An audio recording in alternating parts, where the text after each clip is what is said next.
Itinakda din po ba ng Diyos ang pagkakaluklok kay Digong? Samantalang si Digong ang nagmura sa Diyos? Oo, itinakda rin ng Diyos. Paano ko nasabi? Ulitin ko lang.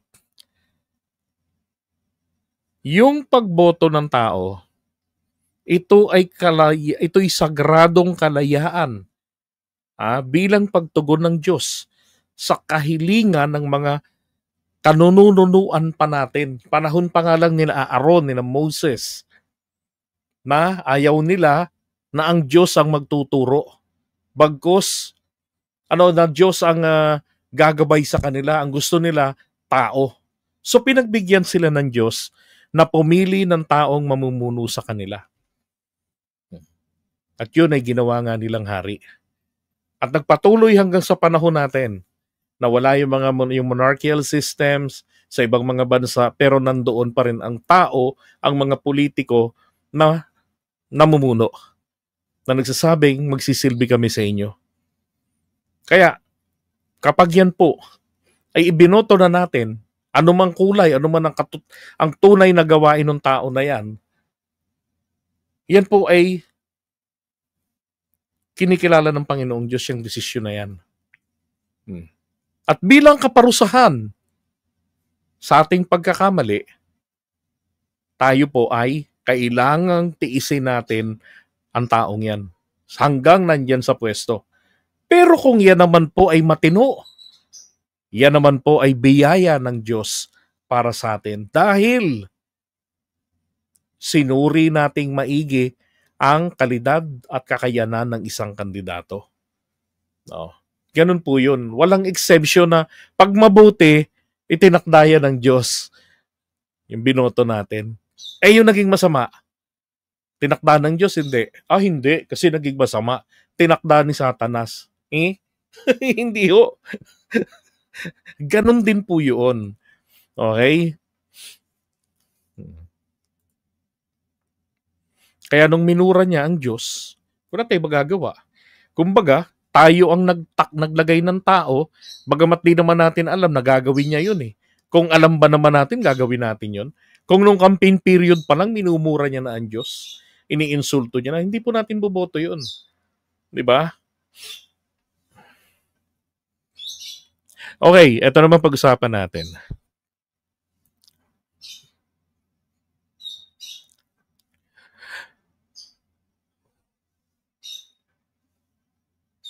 Good morning po sa inyong lahat mga kapatid. Pag-usapan natin uli, no? O balikan natin etong sinabi ni Marcoleta doon sa kanyang sose, 'di ba? Na anya ay zero, no? Zero yung kanyang inilagay kasi nga tawag dito, may mga kaibigan siya nag-donate ng pera sa kanya na hindi niya po pwede na sila ay kanyang pangalanan. 'Di ba? 'Yun ang sabi niya. Yun daw ang kanilang mga mga kahilingan na na itago mo na lamang ang aming identity. Sabi niya. Ngayon, sabi niya pa nga doon kung meron bang batas, 'di ba? So ngayon, ito yung papakita ko naman sa inyo. Yung batas na yun. Hinanap ko nga sana yung video na yun. Na-delete ko na yata. Saan na ba? Okay. Ito. Para fresh lang tayo. Marami kong kaibigan. Okay. Ang marami po sa inyo ay nasa harap po ngayon. Nelson, alam mo, yung mga kaibigan ko, hindi kaya kabilang rito mga diskaya? Kasi kanina pagdating sa Senate, 'di ba, hearing nung diskaya na. Anong nangyari? Nakipagbakbakan na naman siya sa taga DOJ kay Prosecutor General Fadulion. Nagbigay sa akin talaga. Alam niyo, sabi ng iba kasi, bakit hindi mo kasi pinangalanan? Ano naman ngayon kung si Diskaya ang nandun? Diba? Alam niyo ho, Malaki ho problema kasi kapag si Diskaya ang donor niya. Bakit to? Eh di ba government contractor yon? Eh bawal po yun eh. Bawal sila Diskaya na mag-donate. Lalo na, incumbent ito. Doble yung parusa. Di ba? Yung sa, doon sa, ano ba yun? Yung Anti-Graft and Corrupt Practices Law. Yung sa civil service, di ba? Na batas. Bawal silang tumanggap ng anumang regalo in any form. Kahit nga mula nga ka, pati yung campaign contribution, bawal. Kahit nasa kanino pa, kahit na anak pa. Oh. Kaya balikan natin ito. So, Usap lang nila, isa lang. Tanggapin mo ang tulong namin sa'yo. Okay. Congressman ako noon, Kong. Kami po ay naniniwala na karapat dapat kang makarating sa Senado. Isa lang ang kanilang pakiusap sa Ano akin. po yun? Eh sana wag muna kaming i-disclose ang identity. Pero Papa. pwede ba yun, Sen? Na hindi mo i-disclose? Kaya nga, pakinggan mo muna Okay, ako. sige, sige. naiinis si Marcoleta dyan. Kijel. Nililid down ko yung predicate okay. eh. Di ba? Excited ka talaga eh. Kasi nga kailangan igalang mo yung kanilang pakiusap. Tinulungan ka eh. Ngayon, kapag ka naglagay ako ng figure sa contribution, mapipilitan akong mag-disclose ng pangalan nila. Alam mo kung bakit? Merong kaakibat na kung tawagin ay deed of acceptance of donation. Tama. Mapipilitan ako dun sa punto na yon. Ilalagay ko yung pangalan mo kasi nandun ka eh. O edi ngayon eh, nilabag ko yung kaisa-isang kahilingan mo sa akin. Tama? Oo. Okay. So, paano yun? Okay lang pala kay Marcoleta, no? Lumabag sa batas, wag lang malabag ang pakiusap ng kaibigan. Hayop na utang na loob, pagtanaw ng utang na loob yan, ano? Hindi na, wala kay Marcoleta yung Duralex said Lex. The law may be harsh, but it is still the law. Walang ganon. Palakasan system pala. Ako, di, contribution to eh. Oo. Hindi, sabi niya, binigay ko nga sa'yo, contribution, pero utang na loob mo sa akin yan. Ituring mo na lang na utang, sabi niya, di ba? Loan. Hindi, utang lang. Basta utang na hindi babaya. Utang na loob eh. Ngayon, dahil sa hindi ko pwedeng isiwalat ang kanilang identity, Ang tanong, may batas bang nagsasabi na hindi mo pwedeng isulat ang kanilang identity ron? May batas ba na nagpipigil? O merong batas na nagsasabing dapat mong isulat ang kanilang mga detalye? Yung kanilang mga impormasyon, pagkakakilanlan, alin dun sa dalawang yun? Attorney Marcoleta. kaya sinabi ko zero in contribution. Na mapipilitan ako ngayon na gawing zero yun. Dahil kapag hindi ko nilagay, kapag Grabe, no? Ano to? Kandidato pa ba to? Palangit o pa-impyerno? Parang okay lang magsinungaling ng ganun eh. In public pa ha? Public, broadcast. nilagyan ko ng amount yun, mapipilitan ko isa-isa kayong i-disclose ko ang inyong identity. Meron ba batas, Nelson? Na magsasabi, pipilitin ko silang i-disclose? Bigyan mo ako ng batas. Hindi bend the law si Marcoleta, break the law. Galit siya sa law bending, na kung tutuusin ng law bending, ay ito yung napakiusapan, pinagbigyan, di ba? Na yung ito yung pwede na, kumbaga, para makamit agad yung goal. Di ba? Shinortcut yung proseso na hindi naman nagdulot. Di ba? Wala namang na-prejudice na buhay, ari-arian ng kahit na sino. Para lang makamit yung pinaka-goal. Di ba? O kaya naman, katulad ng mga traffic violations, kamat ulo. Boss, pasensya na eh. Pasensya, wasak yung sasakyan. Sabi mo, pasensya. Hindi, pasensya. Hindi ko naman talaga sinasadya eh. Tapunayan nga, boss eh. Punta ako bibili ako ng gamot kasi ganito sa amin, may nangangailangan eh. Syempre, bilyonaryo may-ari ng sasakyan, hindi naman nasugatan. Pinagbigyan ka ngayon, sinabi sa'yo. Sige na, mamang traffic enforcer, let him go. Pinatawad ko na siya. Pakakalakal ko na lang sa insurance itong kotse ko na may libreng payong. That is bend the law. Bakit? Ang nakalagay ron sa batas ng LTO, di ba? Dapat yung tao na yon ay dapat matikitan. Dapat yung kanyang sasakyan ay ma-impound sapagkat sangkot sa isang vehicular accident. Oh.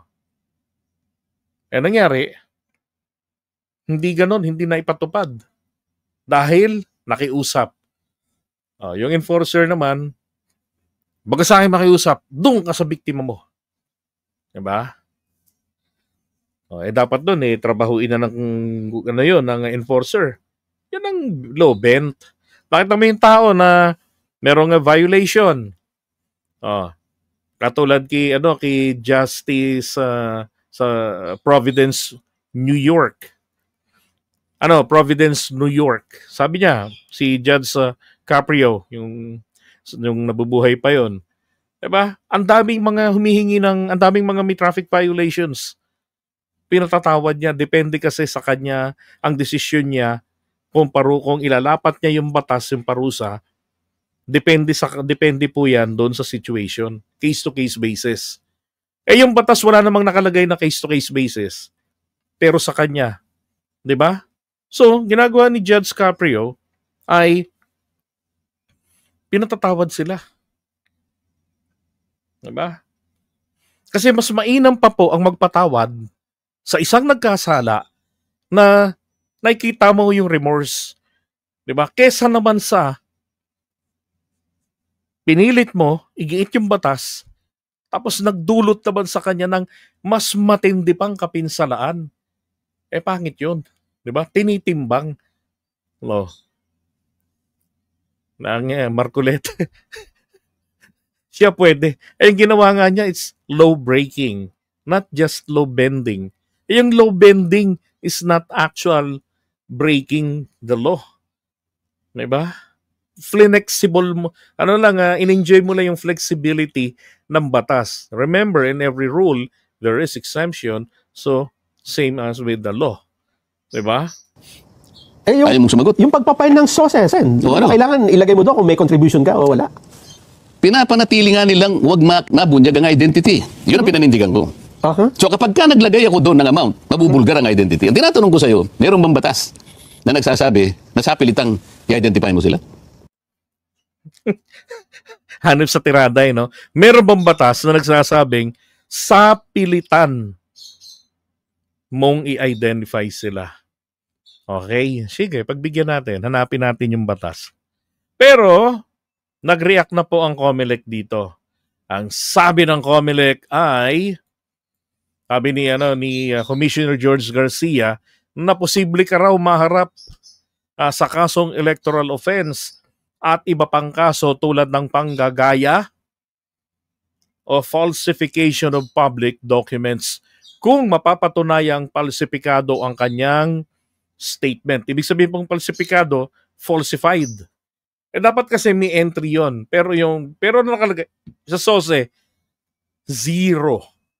Ginastos 112 million. Ang net worth 52 million lang. Diba? Saka ngayon umamin. Ang tanong, paano pag si Diskaya ang isa sa mga contributors? Yari ka na. Dapat matanggal sa pwesto. Diba? Okay. Oops. Yeah. Ito yung batas. RA 7166. Yung Synchronized National and Elections Act of 1991. Na sinasabi dito sa 13, no? Yung mga kandidato raw po dapat mag-submit na within 30 days after election ng kanilang SOSE. Ano nakalagay sa SOSE? Pangalan, 'di ba? Address at telepono ng inyong suking tindahan. 'Yun ang kailangang nakalagay po. Ayan. Pangalan, address, halaga na iniambag o dinonate. And then, ang klaseng contribution, isang sakong mais, 'di ba? 5 Cadillac o cash, ganun, i-specify mo 'yon. Tapos saan mo ginamit yung kwarta? Binigay sa iyong isang sakong saging. Anong ginawa mo doon? Binenta mo ba? o niluto nyo para ipakain sa mga supporters. Pa. Pati nga tin number, ayan, no? Section ano pa rin yan, 13. Statement of contributions and expenditures yung SOSE. Ito naman yung 14. Same Republic Act. Sabi rito, any person daw po who fails to file or falsifies this report may be held criminally liable. Candidates who don't submit a SOSE, si Marcoleta nag-submit naman ng SOSE. Hinihingi din po doon ang TIN. Diba? For ano yan? For purpose of verification.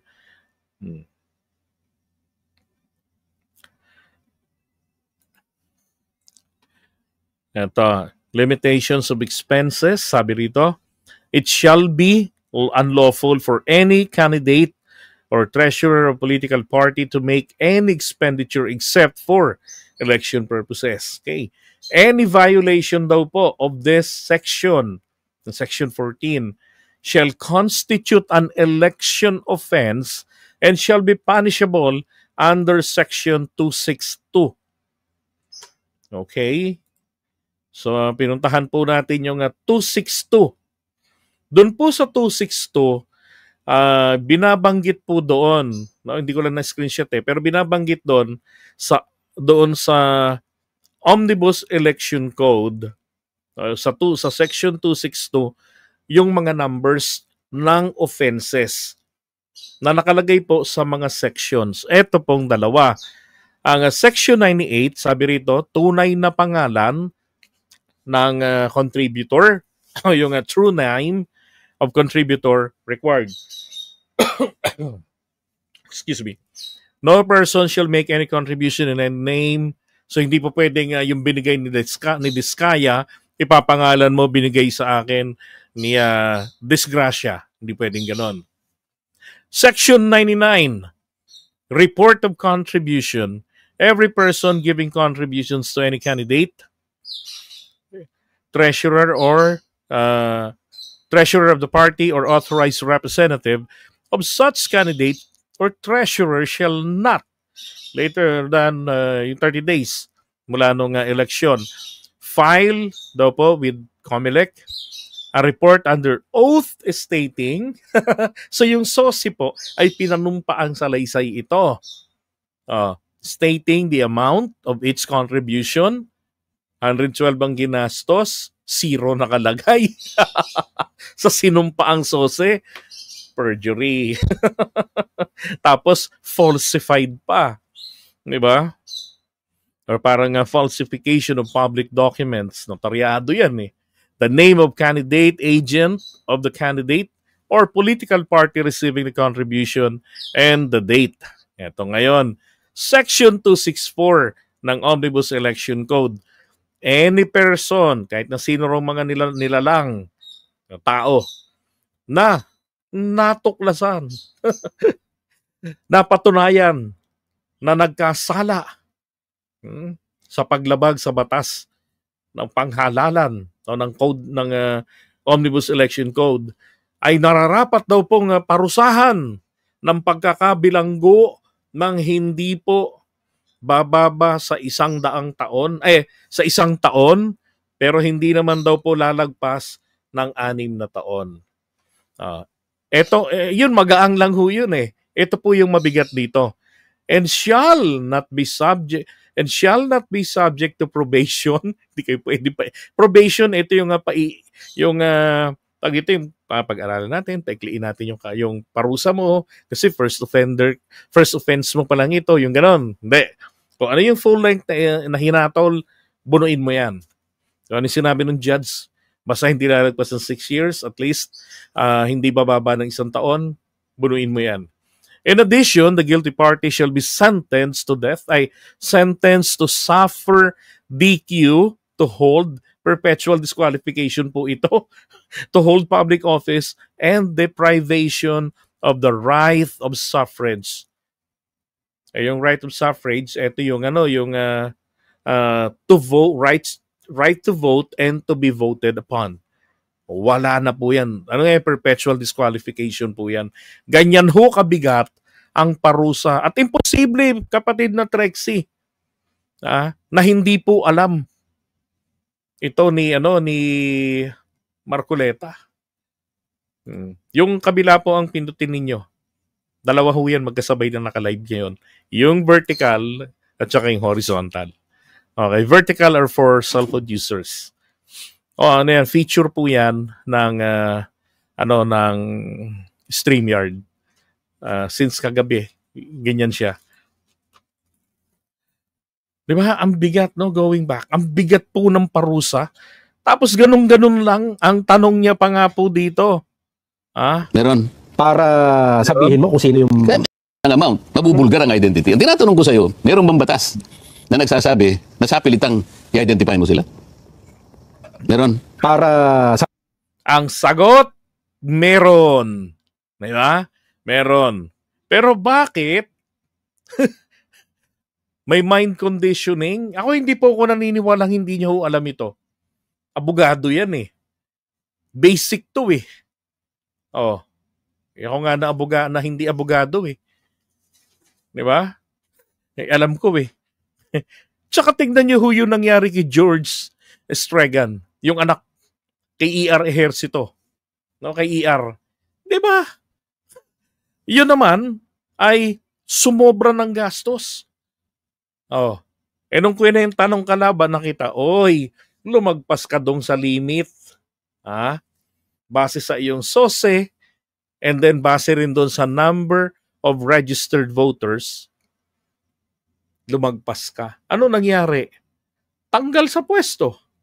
Ito naman, hindi naman po, mas matindi naman ito sapagkat ito ay this issue of dishonesty.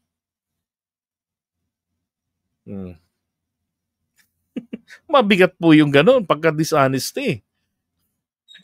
Sabihin mo kung sino yung... Hindi nga, merong batas. Pag-iitan pa talagang merong batas. Well, I lie down the law.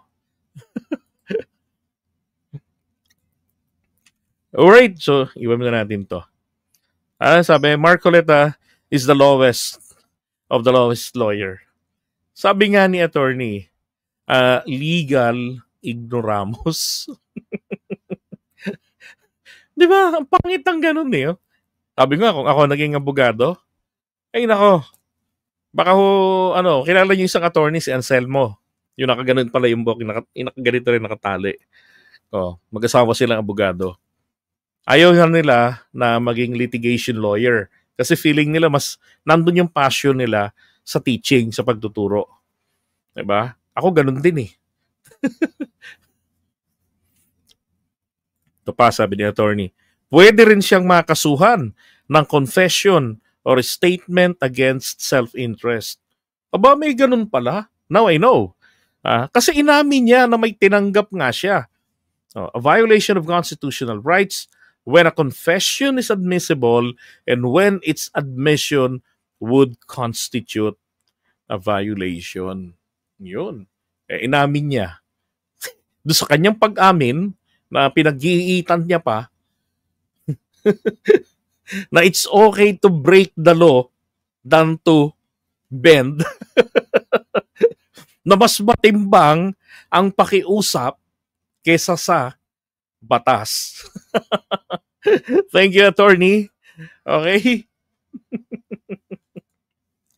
Sinabi nyo pa.